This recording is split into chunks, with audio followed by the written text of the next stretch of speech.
You ask Tiger to calculate. This deals with finding the midpoint between 2 points. The midpoint between the 2 points is 9.517. Let's solve it step by step. Plot the 2 points and calculate the midpoint using the formula.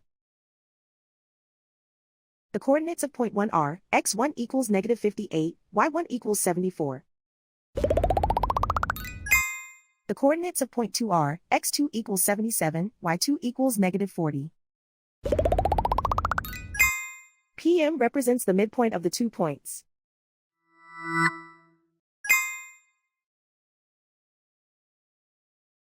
Use the x values in the midpoint formula to find the midpoints x.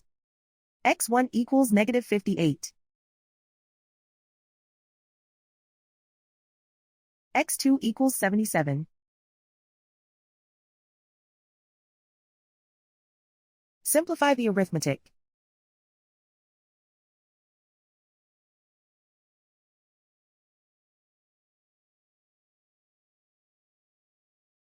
Use the y values in the midpoint formula to find the midpoints y. y1 equals 74.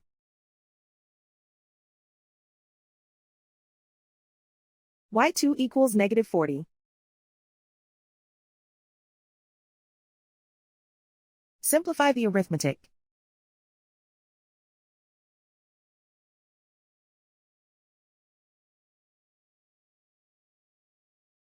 And so, the midpoint is 9.517.